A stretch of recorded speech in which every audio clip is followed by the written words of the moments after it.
Although our goal is to help inspire others to address their pain through storytelling, the Cloak Tatters podcast is not a substitute for formal assessment, diagnosis, or treatment.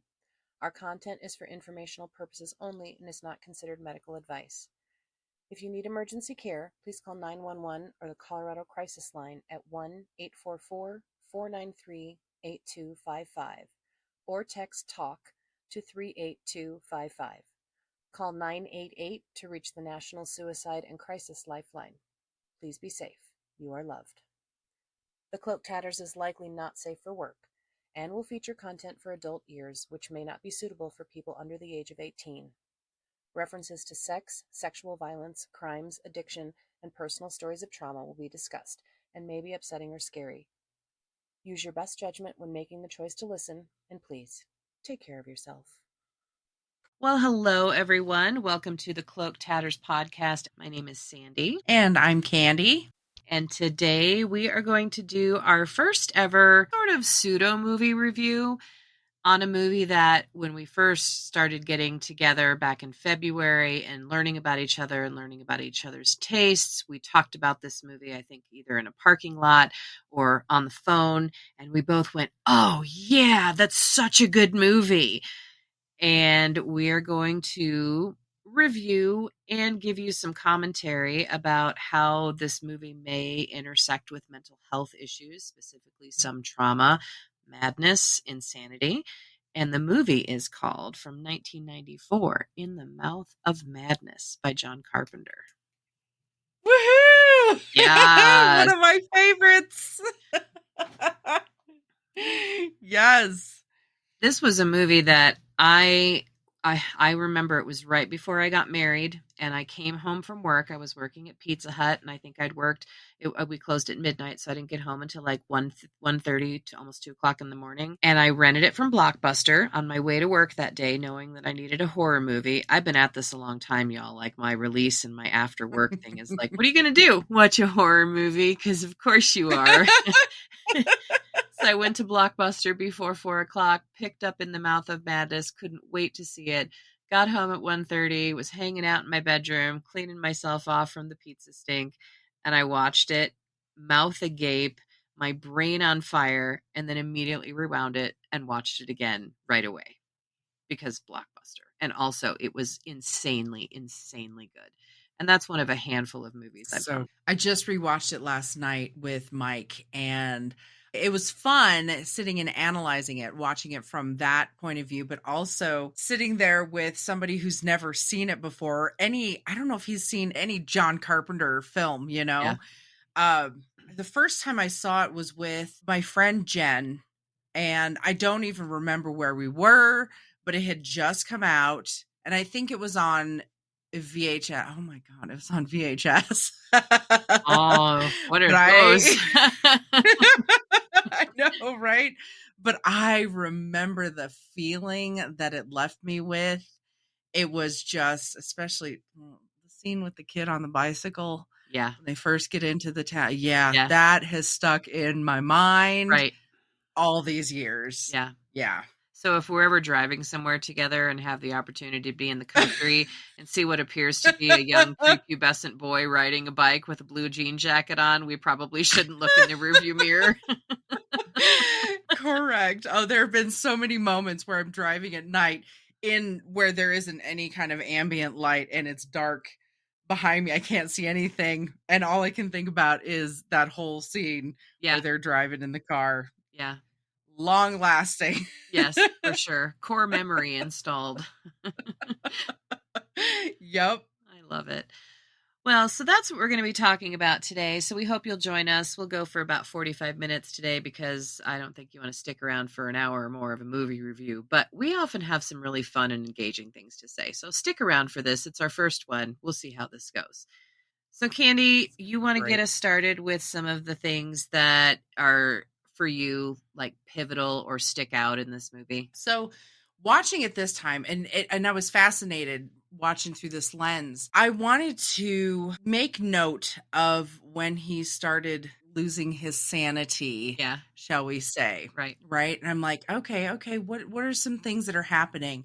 Well, he goes through a number of traumas, you know, The first one where Kane's agent goes after him with a fucking axe, like out of the blue. He doesn't even know who Sutter Kane is, and this guy is like trying to kill him with an axe, Yeah, right? And he's saved from that. So not only, I guess that would be two traumas in one. The guy, first of all, going after him and then being killed in front of him by the police officer. for sure. That keeps him from murdering. Yeah. I'm struggling with his name. Trent.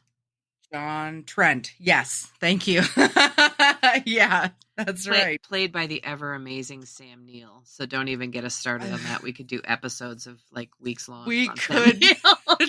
do a whole episode on Sam Neill. And then the other one that I made note of, there could be more in between, but the other big one that I made note of was the old lady at the hotel at Hobbs End with her husband.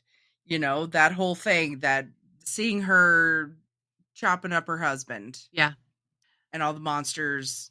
Right. That whole fucking scene. Yeah.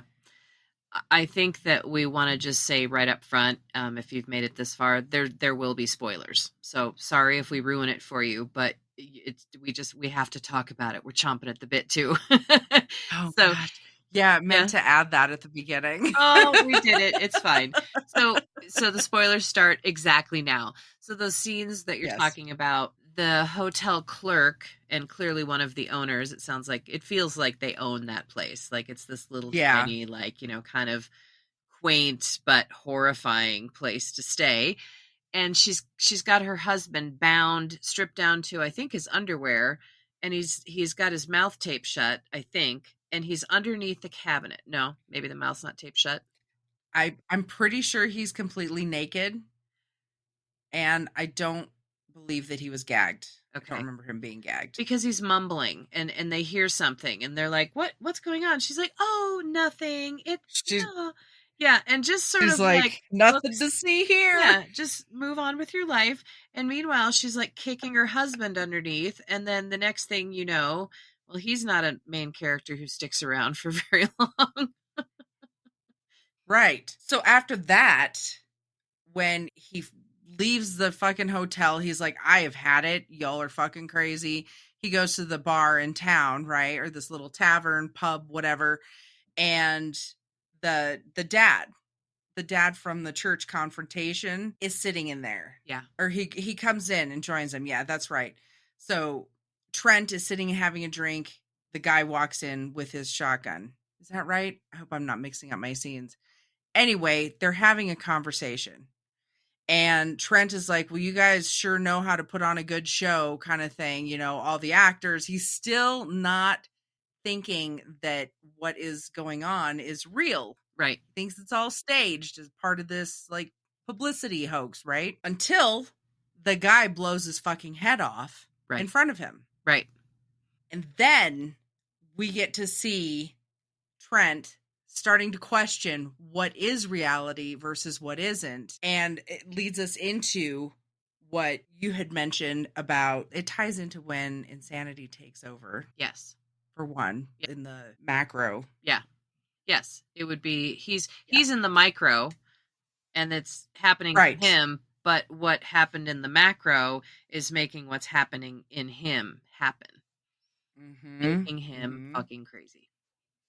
Yeah. And question what reality is. And one of my favorite things to look for in movies is the breakdown of the psyche. Like, how much of a beating can somebody take mentally before they start to lose their shit? Right. And I love looking for that moment in a movie. I'm like, oh, this is going to fucking do it. This'll be that moment.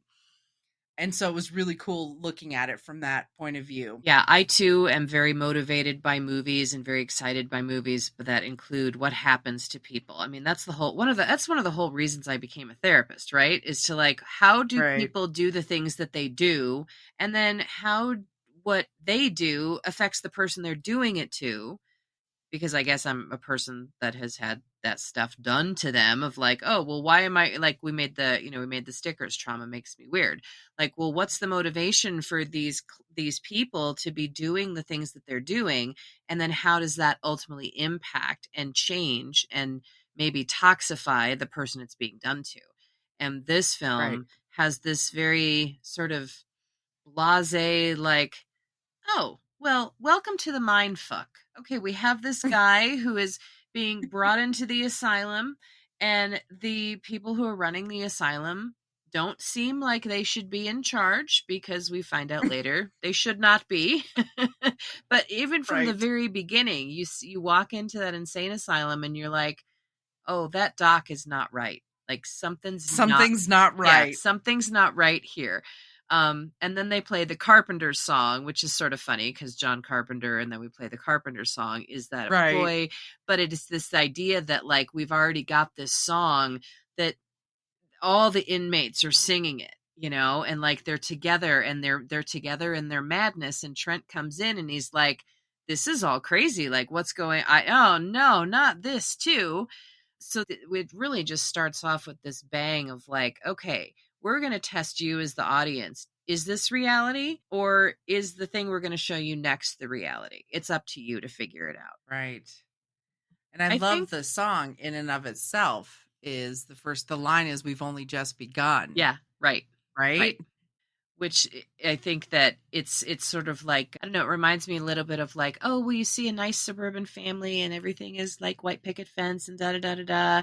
And then when you learn what goes on behind closed doors in some places, you go, oh, and it's like the Carpenters, this very wholesome, lovely song about love and looking forward to the future. And yeah, that's not this movie. There's not a whole lot of good to Not look forward to. at all. Right. They do a really good job of letting us know that that's not going to be that kind of movie when the music fades out and the lights go Right. down. One of my favorite scenes is the hand knocking on the window. And he Yes. looks up and it's like, oh, mayhem is just about to fucking ensue. This is not going to be good. And then I think we're immediately taken to that present time where he's, sitting with his boss and things are normal. And then the axe guy comes. Yeah, it's so he turns around and you get the outline of somebody that he's talking to, and he said, well, this is a lousy way to end it. Uh-huh. Yeah. And then we're transported into, how did we get here? Yeah. Why is this man in an institution? Right. I think that one of the sort of social and political or cultural themes that runs underneath this for me is that it's like, well, let me show you when things get really bad for people, for humans, abuses of humans increases. Let me go backwards and make a timeline for you of all the ways that we got here, almost like the Yes. missteps, And John Carpenter, if we know nothing about him, is that he's sort of got this idea that we're being manipulated by a lot of different sources, media being one of them, and politics being another one. And like, if we go back to They Live, look at that movie and what that's all about. The rampant capitalism. I know you love that movie, Yes. And it was very reactionary toward Reagan being elected. It was just his John saying, you know what, this is fucked and they're trying to sell you a line of business. Don't accept that. And you can see that in this movie too, which I love. I am a huge fan of underlying themes. Yeah. Even as a kid, like watching cartoons and shit, Transformers, She-Ra, He-Man, all Right. that. Like there was an underlying moral story. Right. Like this isn't just like gratuitous violence and gore and mind fuck. Like there's a message here. Yeah. There's and a I purpose. love that. Yeah. And I think that horror generally, if we just kind of go macrocosm for a minute, horror generally does that. It tries to tell us the stories and show us of the heinous things that humans often do to each other or to the planet or to the world or to whatever, to themselves even. And how is that working out for us? And, right. And I like those films that sort of have that in your face. Like, if you're not paying enough attention to the man behind the curtain and how he's mechanizing things for you to do and be and say, Right. you're missing a whole other reality. And so largely when I think of like the perception of reality for this film, is there a larger message here of the things that you think are reality and that you're so very sure of? Maybe ask Mhm. yourself, are you really sure? Right. And how would you know? Right. How would you know? Because if going back to what media is feeding us, if you can't find an original source or like a true source, Yes. how can you tell what reality is? Right. Right. And Yeah. it's my favorite thing about this movie is like what what's real and what is in the mind, and I mean by the end does it really matter? Yeah. Right. No, it doesn't seem like it matters. Um, that theme of the perception of reality and how either bad or good things can appear on the surface sort of ties into like the end result of all of that. How does it end? How does humanity end? How does the reign of rampant greed and capitalism end? How does the way we're treating people in abusive ways and normalizing that in society, how does that all end? And I don't know. This movie's just a fucking marvel. The more I think about it, the more I'm just like, oh, I'm gonna sit and watch it again. I know, I know. I can't even count how many times I have watched this movie. So, in talking about the idea of how we end things, we wanted to mention and make sure that we address that John Carpenter has a string of 3 films specifically, one from 1982 called The Thing, one from 1987 called The Prince of Darkness, and now In the Mouth of Madness in 1994. And all 3 of those things, those movies, all 3 of those movies center around the idea of humanity going kaput. And how does it happen? So in The Thing, it happens in this, Arctic space station of sorts. And somehow we get aliens that decide, like much like Invasion of the Body Snatchers, they're going to take over our shape and our form. And when that Right, happens, now you don't know who's real and who's the duplicate. So again, another test right, of what is reality. And so it plays right, with those exactly. themes. And then the reality at the end of The Thing is that they have been replaced. And everyone in the camp has either been killed or replaced. And now, guess what? The next people that come in, that shit's not going to go well. And that's how it ends in that movie. It's bleak. Going with everybody's been replaced. That is the same thing at the end of In the Mouth of Madness. Mm-hmm. Sanity is no longer the majority. It's one of my favorite lines in the book, and it's been replaced by the insane, Yeah. right? Linda, the editor that he sends, Yeah. she said, one of my favorite lines is, I just like being scared. Kane's work scares me. And he says, it's not like it's real. She says, it's not real from your point of view right now. Reality shares your point of view. What scares me about Kane's work is what might happen if reality shared his point of view. Right. Oh my God, Yeah. that conversation, Yeah. that whole conversation that they have. I love that. There's so many like little tidbits of foreshadowing in the story. Yeah. And going back to what you were just saying about how does it end? People being replaced by something else, the norm being replaced by the foreign or Right. whatever. Right. In this case, Yeah. the sane being replaced by the insane as majority Yeah. It's just an absolutely because fascinating. of media. Yeah, because of the Oh the my God. because of the rampant consumption and the sinking in, and people think if they're on the internet 5, 4, 6 hours a day reading stories about something that they just can't stop looking at, and they Mhm. can't realize I'm literally being fed this. Like Right. Kane is feeding his readers. I'm going to give you all of these books, and the more of my books you read, the more you're going to fall into an alternate reality that I ultimately want to be real. So I made it real. Right. And if people Right. people sit on the internet and consume and consume and consume, they're going to be hard pressed to find anything that challenges that reality, because the algorithm is sending the things in, just like the publishers are sending the books right in a row of this is the rest of the story. So Exactly. fascinating. And just like in the movie, where once we had newspapers, magazines, then television, came along, Right. and we had it fed to us that way. Well, we had You radio in know, the middle of that. oh yeah, yeah, yeah, yeah.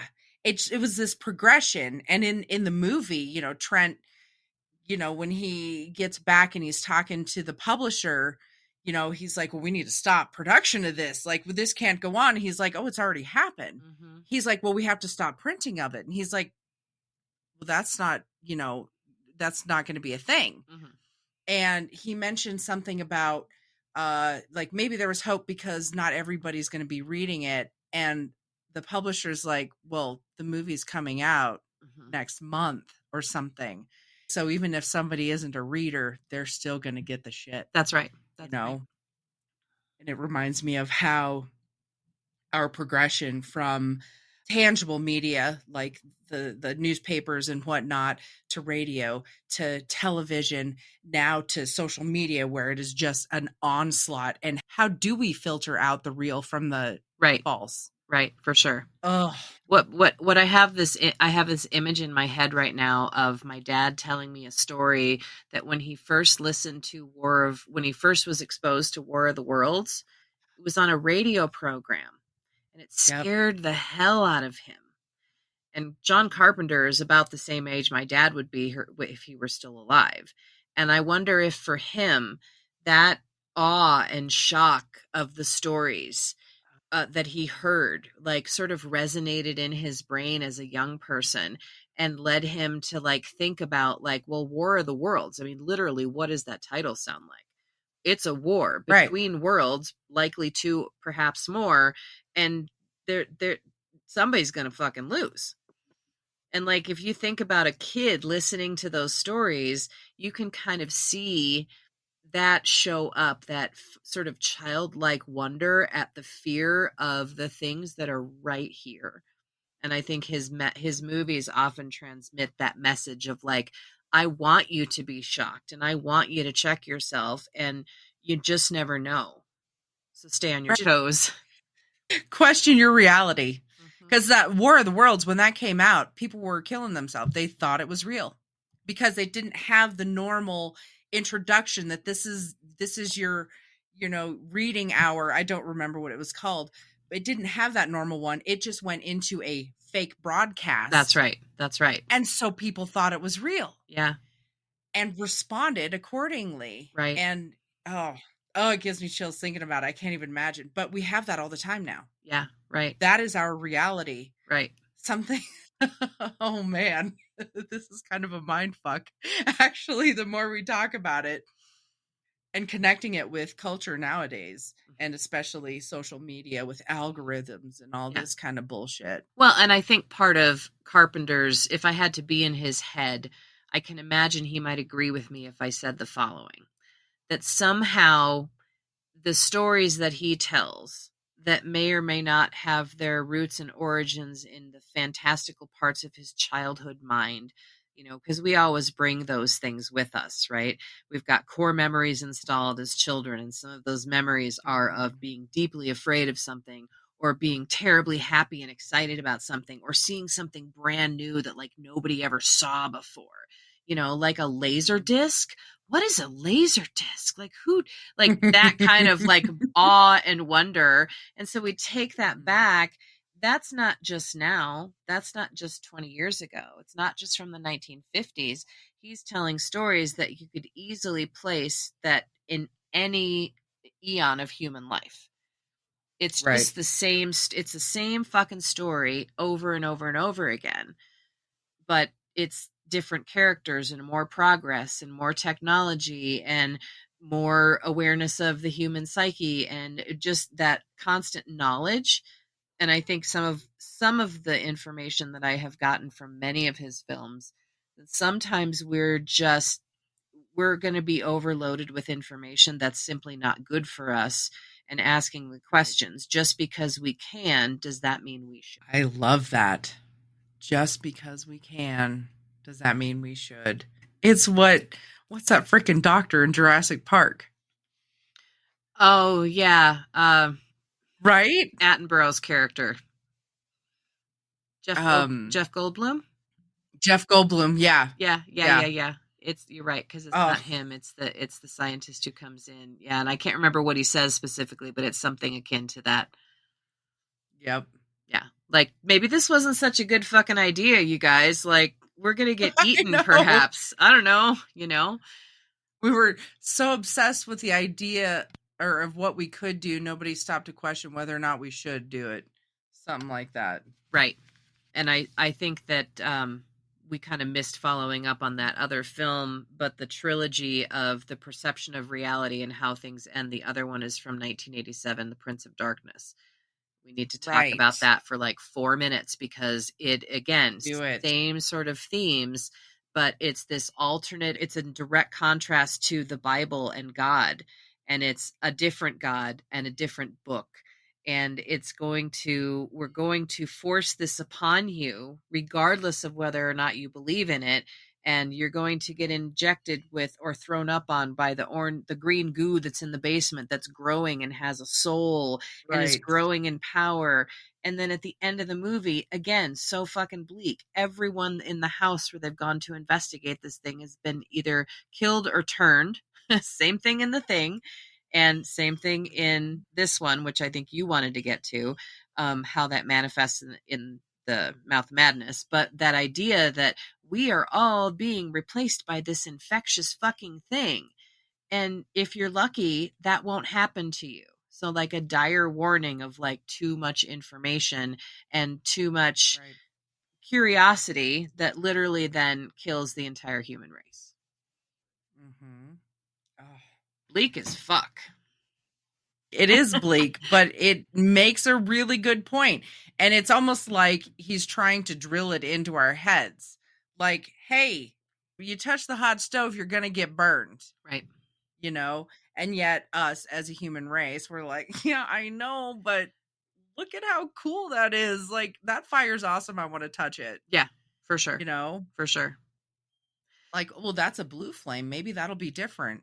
No. No, whether it's fucking Ouch. aliens, pod people, whole other different Yeah. director, but or sanity, consuming too much. It's another line that I like that the editor says in the movie was Kane's work has been known to have an effect on his less stable readers. Did I already say that? No. It, I love that line. And what does that mean to be less stable? Right. How does one know that they're firmly grounded in reality enough that something isn't going to come along to alter their perception Mm-hmm. of what is real and what isn't? Right. Look at politics nowadays. Yeah. Yes, exactly. And The how, like, parallels. yeah, exactly. Like, things are made up. Like, it's 100% fiction on both sides. And it's like, how the fuck are we supposed to tell what's real and what's not? And if we don't, and we live in a society where we don't get enough mental help. No. A lot of us are really fucked up, and that gives us unstable footing. And so, going back to her quote, on less stable readers, less stable consumers, and it's not any kind of insult or any judgment there. Less stable because we don't get the help that we need. Yeah. We go Right. through all sorts of trauma, and we talk about this in all sorts of different ways in other episodes. We go through all these different kinds of trauma. Right. Something gets thrown at us that's like, what the fuck? How are we supposed to dissect that when we can't even go about our normal lives emotionally stable or whatever? Right. Well, and just to that point, or to add on to that, I think he also, and maybe this was not the intention, but I can certainly, if we're looking at it from today's eyes, I think that we can add this too, is that he is showing that you can be just as deluded or deceived in the big cities as you can in more rural towns. Oh, That that is a that good. no matter where your socioeconomic, educational status, religious status, spiritual, like it takes down shit in the city and it takes down shit in the country. Right. Ooh, didn't even think about that. But you're right. Like, you ain't special if you live in the high rise in New York City, and Right. you're also at risk if you live in this other place. And the A virus is a realities, virus. and think about, right. Well, and then think about how the difference in their realities are. The people that live in the very small rural countryside, I want to say rural, but more rural, they're not living in the big city. They're completely bought into their own, well, this is the reality. Monsters Mm-hmm. exist here, and we are a monster. We were created, by the author, God, if you will, because it's Well, he like, calls himself God. yeah, Cain is wanting to be, Yeah. Cain thinks he's God and thinks that his books are the Bible. Right. Well, oh, shit. And then the people in the rural area fell for it. And then the people in the high rise also fell for it. But they see it in a different way. The rural side, and I don't know if you would agree with this, and check me on it if you think I'm wrong, but that rural side shows a little bit more being easily led into that whole town, right?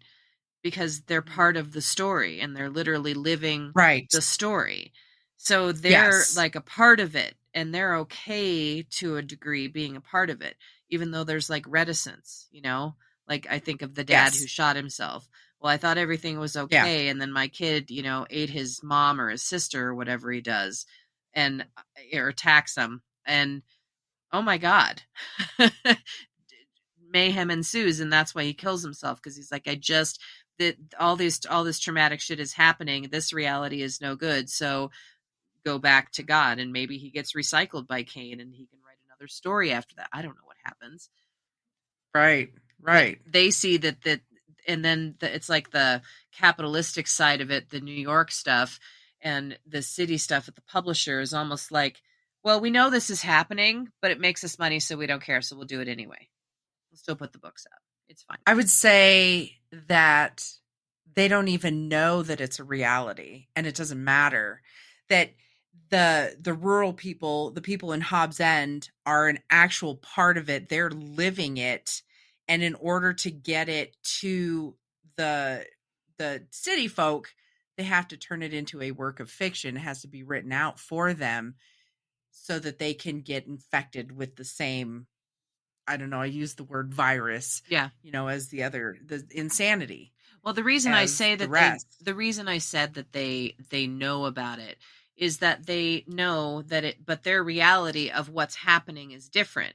They live in the Mhm. city, so they have probably Right. carjackings, and then we've got a guy with an axe at a nice uptown patio cafe coming in and Mhm. axing the window and trying to kill Trent. That shit happens in that place all the time. Maybe not with an axe, but like threats upon Right. the other happen within that. Yeah. And so they ignore all that. They ignore the bad parts of the town, and they're living in the high rise, and they're like, well, we're going to make money off the despair.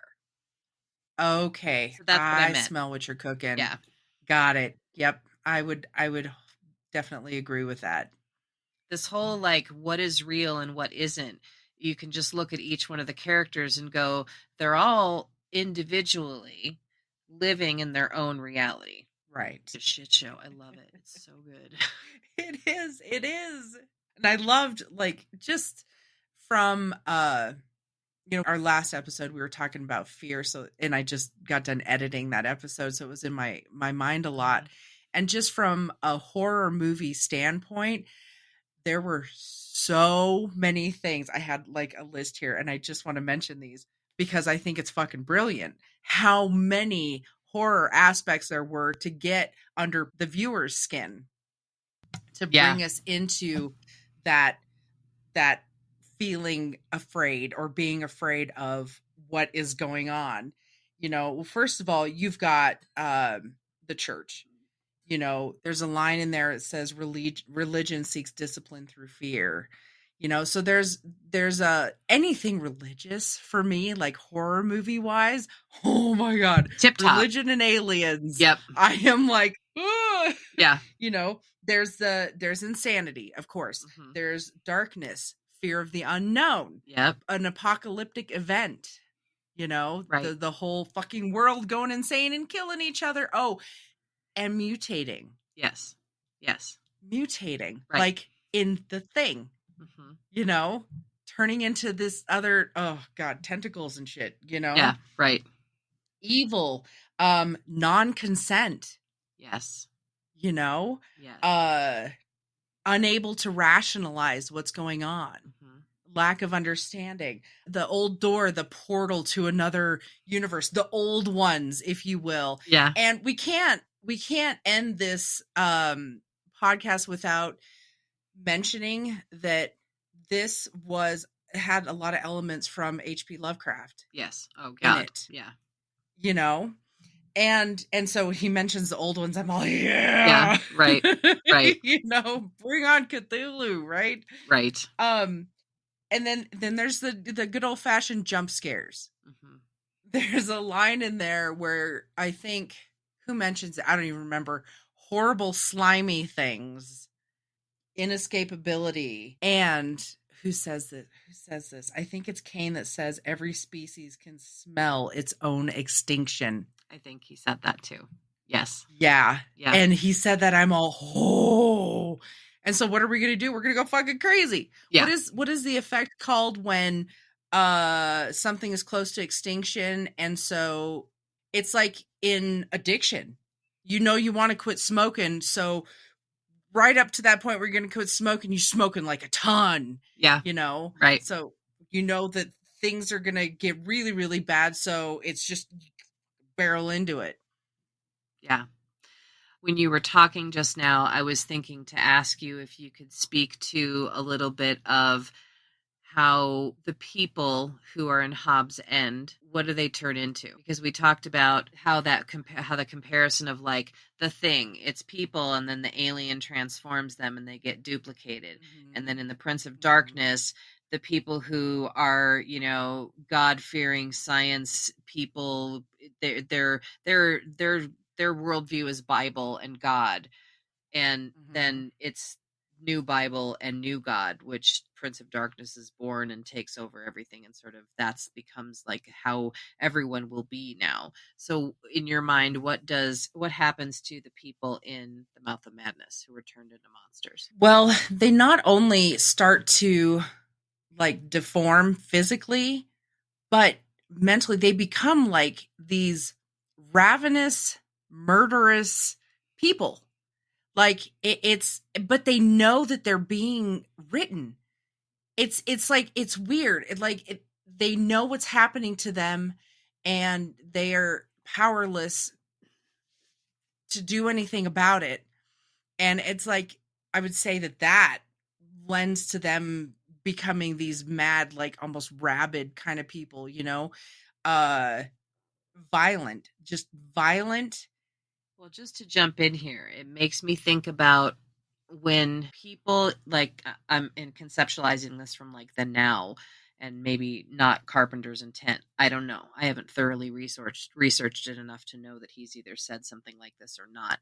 But this idea that we're in this place and we're forced to live this life, and this is the way we live, and we're forced to consume, and we're forced to do, and we're forced to work and do all of the life things, that if that's written for us and we're all characters, it's the reality is here that they're turning into monsters and getting disfigured and becoming murderous. But over on the other side in the city, they're doing it in suits and on nice patios. And right. It's this sort of cleaned up version of, again, the same reality, but differently perceived. You're right. Like in Hobbs End, it's more raw. It's more of like a gritty, raw murderous type, whereas in the city, like you were just saying, it's like refined people, like the guy walking up. Do you read Sutter Uh-huh. Kane? Uh-huh. When Trent does that, Right. it's very calm and collected Yeah. Yeah. rather than like this, bah, Right. these fucking weird ass, like freaky children running after this dog, it's oh, that's interesting. I'm gonna have to watch that again after having talked about this with you and That's look at always it a from fun that thing. lens. There's always Oh fun yeah. things that we learn about, each other, how we see certain things. Um, but this movie in particular, just so good. And I did want to mention that oddly enough, and perhaps not oddly at all, my dad, who suffered with bipolar disorder and was not diagnosed until late in life, I think my dad and he had a lot of drugs in his system across span of decades and various things. Most of it was pot, but pot, alcohol, there were some infusions of other things along the way. Yeah. And he wasn't always thinking in his right mind when he was using those substances. And he would come up with these fantastical ideas that felt very much like delusions. And undiagnosed and untreated bipolar disorder and drug use will do that to people sometimes. And Yep. he loved, loved, loved this movie. See that. I could see that. Mm-hmm. And knowing that's what I find fascinating about it. Yeah. And knowing that he really liked this movie, the last time I watched it, I kind of sat in my head and was like, I bet Dad really liked this and this and this and this. Because I think for a long time, my dad often felt like he was losing his mind. Okay. The So ups and downs. so he like would have been able to relate to it Mm-hmm. on that level, not understanding what's real and what's not. Right. And the confusion Mm-hmm. and the emotions that it can lead to. Right. Oh man, and Sam Neill. Mm-hmm. Holy shit, does he do a good job of losing his shit. I know. I have never seen a movie that I did not like him in. And even if I didn't like the movie, I was laser focused on Sam Neill's performance. Yeah. Remember when we watched Possession together? Possession, yes. I was just thinking about that. I'm like, it's Sam Neill. I'm sold. Yeah. Yeah. Like, yeah. And you were like, oh my God, this movie is so amazing. It was so good. We should definitely do a thing on that. Oh God, those performances. But he just he just nailed this role. And I am actually going to go watch it again tonight. I tried to watch it last night, and I had watched it just a few weeks ago before we decided to do an episode on it, and has since forgot because only so many file cabinets pull out in the brain anymore. But oh yeah, but I really just every scene I'm like, oh, and if I would be remiss if I didn't mention the soundtrack. Typical John Carpenter synth and guitar heavy, like had so much retro style to it, like the soundtrack to Christine, and just some of and also what was the other one? The music from Halloween 3, The Masks, Season of the Witch. Just that it has this heavy 80s, and I know it was a 94, but it could have easily with that intro soundtrack been 5 to 8 years earlier. I love it so much. Well, he's got the same thing like in They Live. Yeah. Yeah. Yeah, it's very distinctive. As soon as I started hearing the music, I squeed in my freaking seat. Yeah. I was so excited to be watching it again. Right. Just it sets the tone. I have been conditioned by John Carpenter and his musical scores. Oh, same. Yeah, he has a gift. God, I'm going to be one of the saddest horror bitches in the world when he finally doesn't live here anymore. It's going to break my heart, and I know there will be sobbing. Dude. There will be sobbing. Oh yeah. Yeah. Such a great impact on my life. Yeah, such a great guy too. Just a guy's guy, a nice, decent person. I have loved mostly everything he's ever done. Yeah. All right. Anything else you want to finish up for today before we head out? Just one thing.